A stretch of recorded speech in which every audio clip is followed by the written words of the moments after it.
All right, so let's quickly go over how to do elbow cars so that you don't find yourself making common mistakes and then losing that return on investment that you could be getting if you were doing them properly. So the number one mistake that I see people making when they do elbow cars is they lose what we call the ulnar axis, which means that they start here with their pinky, and then when they go through rotation, so say pronation, they end with their pinky over there. You want to keep that ulnar axis. Your ulna is this bone here, and you want to be rotating around that axis rather than losing it and starting way over here and then ending way over here, whether it's at the top or bottom of your elbow car. The way that we do elbow cars is very similar to how we do them for the knee because they're built relatively similarly. We go through rotation, extension, rotation, and flexion, and rinse and repeat. So when we do that, you want to start, and let's just start in full elbow flexion for sake of simplicity in this video. Make sure you keep that pinky axis. If you need to use your other fingertip for a reference, you can. You'll start there, you'll rotate around that pinky, make sure you maintain that axis, and then you're going to go through elbow extension. So you're going to find full extension. Maintain that axis again at the bottom, so don't lose that pinky axis, and find your pinky going from here way over to here. You're going to keep it right there. You're going to flip over it, and then you're going to come back up through flexion. So you'll find yourself in full flexion. You've got that pinky axis. You rotate around, and then you're going to push the air away, coming all the way down to the bottom, flip around that pinky, and then you're going to come back up. Now we always want to make sure we go both ways. So for those first few reps, you rotated the top, and then you went through pronation and extension. Now you're going to stay in supination, meaning your palm will stay facing your shoulder, and then you're going to go through extension again.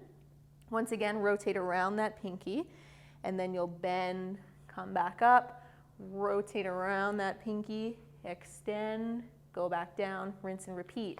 The other marker that you can look for here is the front of your elbow pit, whatever you want to call it, the place that they would take blood from if they were taking your blood. If you see that area start to move, especially as you do your rotation, what that then means is that you're getting rotation from your shoulder. You're borrowing what we should be finding from the elbow at the level of the shoulder. So if you can keep it such that somebody could take your blood the whole time that you're doing this, you'll then know, okay, our shoulder isn't contributing to our elbow motion, and we're just getting it from the elbow.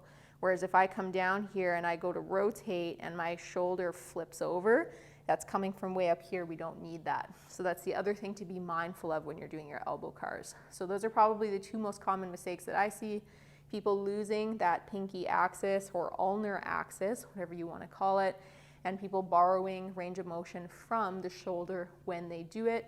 If you want to get really fussy, you can even play around with making sure that your elbow stays in the same position, so that as I go through elbow flexion and extension, I'm not also going through shoulder flexion and extension. So as I come down, my elbow doesn't shoot forward, it stays right where it is. So if you were pointing a laser pointer at the side of my elbow, it would stay in the same spot the entire time as I go through my elbow cars, without that elbow moving back and forth in space through shoulder flexion and extension. If you have any questions about that, do not hesitate to put them in the comments below and I will answer them for you. Otherwise, take care and we will see you in the next video. Whenever you watch one of my videos, make sure to check the description below the video because I'll always drop links to related videos, links to exercises that would go well with the one that you just finished watching, links to free mobility classes, ebooks, and to my ever-growing library of full-length training videos. Additionally, if you found this specific video helpful, please let me know by hitting the like button below, and that'll send me the message that you want to see more videos like this one. You can also subscribe to be notified when new videos like this one are available. And if there's something specific that you want to see a video on, just let me know in the comments below and we'll try and make that happen. Otherwise, take care and we'll see you in the next one.